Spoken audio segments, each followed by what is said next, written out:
Rayalaseema lift irrigation పనులను ఆపేయాలి అని అంటూ ఏకంగా తెలంగాణ ముఖ్యమంత్రి గారు అసెంబ్లీలో క్లోజ్ డోర్ మీటింగ్లో తాను అడిగానని, తన మీద గౌరవంతో చంద్రబాబు గారు ప్రాజెక్టును ఆపేశారు అని ఏకంగా తెలంగాణ ముఖ్యమంత్రి తెలంగాణ నిండు అసెంబ్లీ సభలో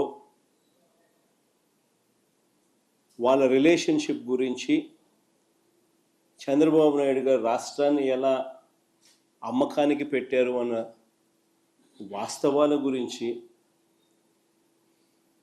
ఏకంగా రేవంత్ రెడ్డి గారు అన్న మాటలు నిజంగా ఇది చూసిన తర్వాత ఒకసారిగా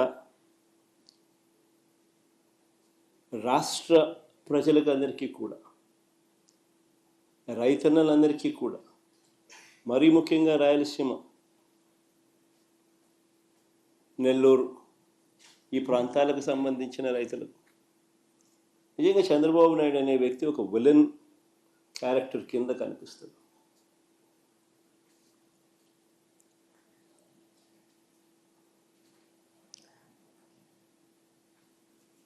ఆ కుర్చీలో చంద్రబాబు నాయుడు గారు ముఖ్యమంత్రిగా కొనసాగుతూ తన సొంత రాష్ట్రాన్ని ఏ రకంగా తాకట్టు పెట్టాడు, రాష్ట్ర ప్రజలను తన స్వార్థం కోసం ఏ రకంగా తాకట్టు పెడతా ఉన్నాడు అన్నదానికి రేవంత్ రెడ్డి స్టేట్మెంట్లు సాక్ష్యాలు. నిజంగా బహుశా భారతదేశ చరిత్రలో ఇలాంటి చరిత్రహీనుడు బహుశా ఎవరు ఉండకపోయి ఉండొచ్చు.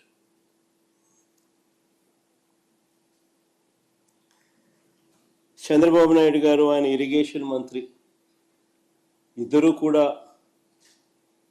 తెలంగాణ ముఖ్యమంత్రి అన్న మాటలను ఖండిస్తారు అని చెప్పి అందరం కూడా ఆశించాం. ప్రతి రైతు కూడా ముఖ్యమంత్రి ఈ స్థాయికి దిగజారిపోడు అని చెప్పి రైతు కూడా ఆశపడ్డాడు.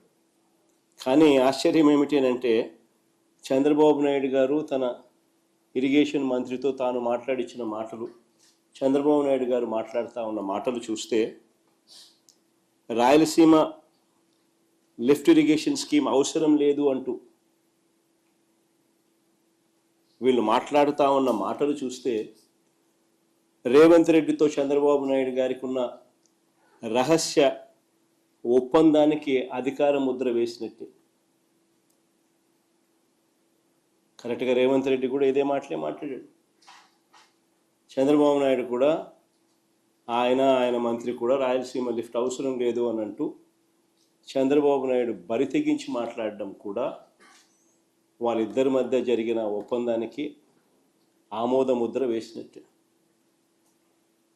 అధికార ముద్ర వేసినట్టే. స్వలాభం కోసం ప్రజలకు ఎంతటి ద్రోహమైనా కూడా, ఎంతటి మోసమైనా చేయడానికి చంద్రబాబు నాయుడు అనే వ్యక్తి వెనకాడడు. తన స్వార్థం కోసం పిల్లనిచ్చిన మామను ఎన్టీ రామారావునైనా వెన్నుపోటు పొడుస్తాడు. తన స్వార్థం కోసం చంద్రబాబు నాయుడు జన్మనిచ్చిన సీమను కూడా ఏమాత్రం హెసిటేట్ చేయకుండా వెన్నుపోటు పొడుస్తాడు.